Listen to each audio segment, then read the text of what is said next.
Thank you for joining me today. I want to acknowledge that we're gathered on traditional territory of Treaty 6, and as well I'd like to acknowledge the Métis people of Alberta who share a very deep connection with this land. As the NDP Economic Development Critic, I'm proud to work closely with many Albertans and Canadians who do business and drive growth in our province. When we talked about what they need, it's usually the same three things: economic certainty, stability, and opportunity.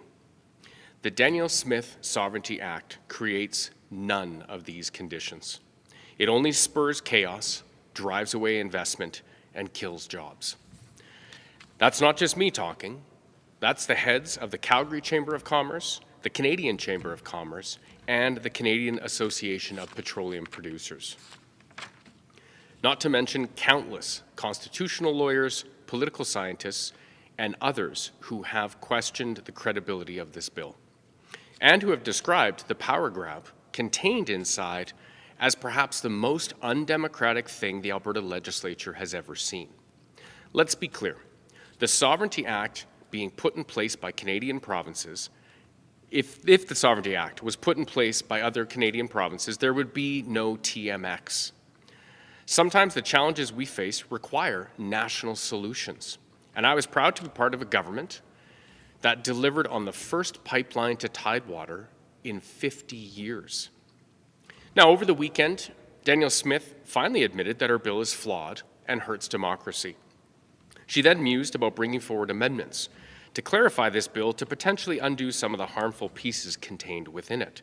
But I'm here today to say, on behalf of Alberta's NDP official opposition, on behalf of countless investors, business owners, representatives, and industry, on behalf of the working people of Alberta, this bill is beyond saving. It must be revoked. It must be stopped. Too much damage has already been caused. On Friday, it was reported that Alberta lost 15,000 jobs in November. We're in a tenuous position and do not need more chaos. Stakeholders have been telling us for months that the mere notion of the Sovereignty Act was putting a chill on investment and harming the potential creation of good-paying jobs. Then the bill came, and it was far worse than we could have imagined. The absolute last thing we need right now is weeks of backtracking and clarification. That just brings more uncertainty. It's time to restore peace of mind for investors. It's time to restore confidence in our laws and in our economy. I'm here today to make it clear that Alberta's NDP will not support amendments to this legislation. We will not support undemocratic legislation that's already hurting our province's economy and our reputation. We'll instead focus on developing our own plan to put forward to Albertans in the coming election. We'll focus on ending the chaos in public health care, starting most urgently with the horrifying crisis in children's health care.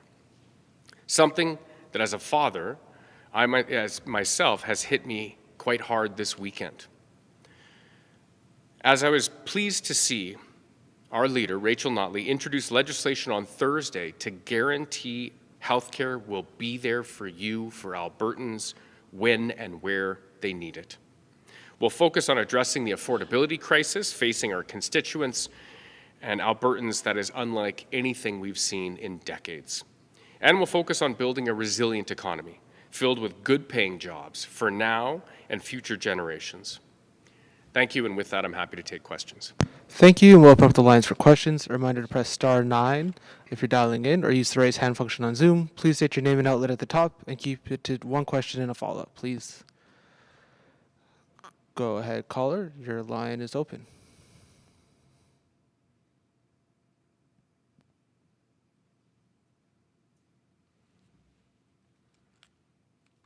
From CBC News.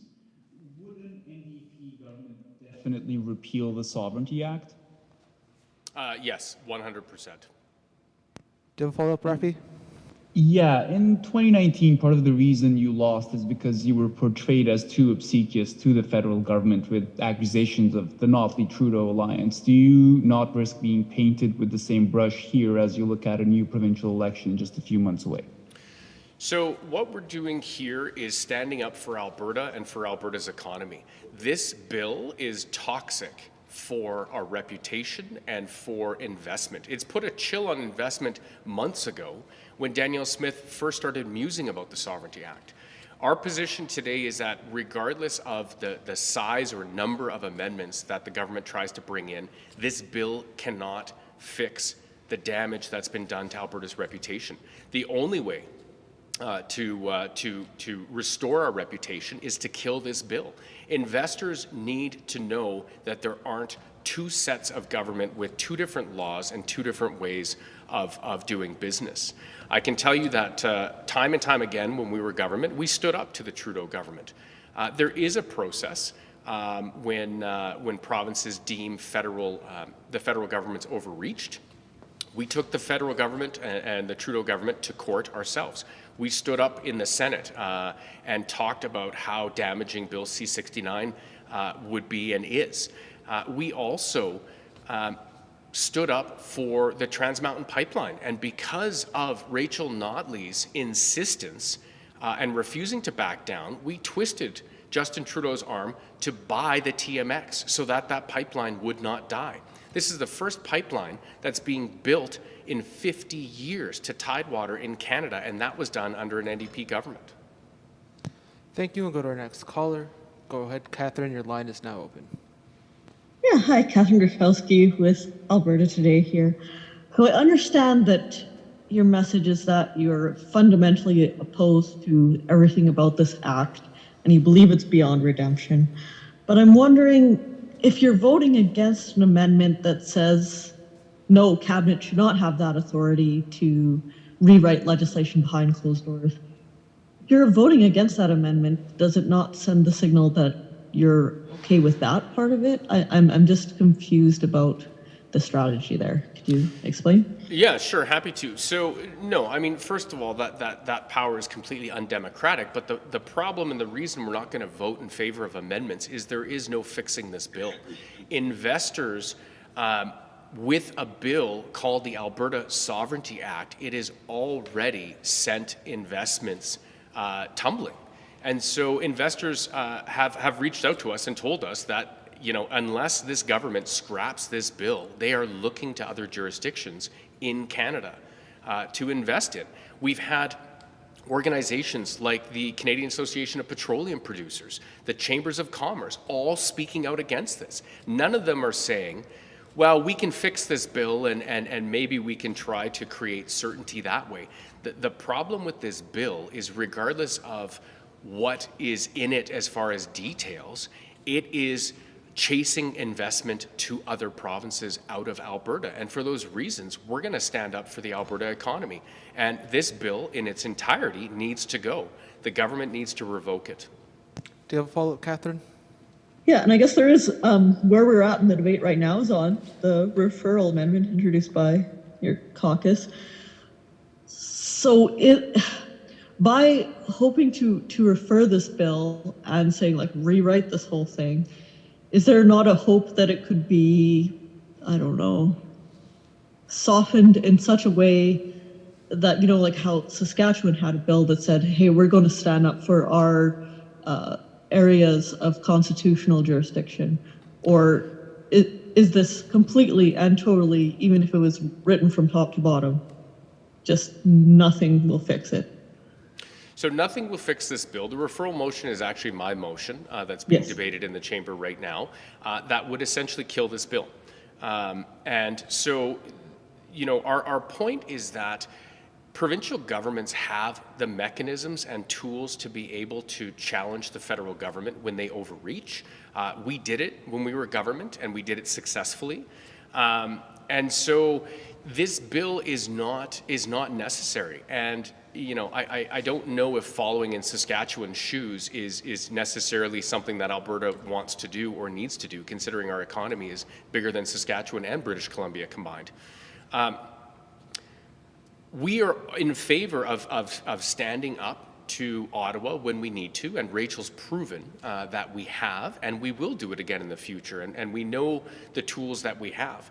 But tabling a bill that talks about Alberta's sovereignty from the federal government, I can tell you, for international investors is not just confusing, it's also making them turn and move to other provinces and look at other jurisdictions. They want stability and predictability. This bill is causing chaos. It's caused a chill on investment already for the past couple of months since Danielle Smith first talked about this. So this is not something that is needed. Cabinet does not need, number one, these broad sweeping undemocratic powers, but number two, the government of Alberta does not need this Sovereignty Act to be able to stand up to Ottawa. Thank you. We'll take another press at questions. A reminder to press *9 if you're dialing in or use the raise hand function on Zoom. Another question from Catherine. Yeah, sorry, I'll get back in the queue. So there is a protest planned at the legislature for this afternoon, and they actually say some of the amendments are a good step, but they're concerned about some of the powers that would allow the bill to say municipalities, you are not allowed to enforce federal law. Any business that's got a grant to carry out a public service is now, if this bill passes, the province can say, no, you must not be compliant with the law. Can you talk a little bit about what it would mean for the provincial entities in this act to get that directive from the province? Yeah, well, I think, first of all, it's creating confusion for municipalities, confusion for investors, confusion for the business community. And again, confusion and chaos and unpredictability means investors will look elsewhere. I mean, we've named the Canadian Association of Petroleum Producers and the National Chamber of Commerce, in addition to the Calgary Chamber of Commerce. But there's also dozens, if not hundreds, of businesses who have spoken out against this, saying we don't want this. And even amending the bill is so problematic and flawed that our position today is that there is no fixing this bill. The only way to bring back certainty and predictability to our business community is to get rid of this Sovereignty Act, and that's what businesses are calling for. And so it's the Alberta NDP who is taking these concerns and bringing them forward. We're amplifying what the business community is telling us. And we've committed to the business community that we will fight Danielle Smith and the UCP government on this bill until they revoke it. Full stop. Thank you. And with no further questions, that concludes today's press conference. Thank you, everyone. Thank you. So much for watching, and to learn more, check out albertasfuture.ca.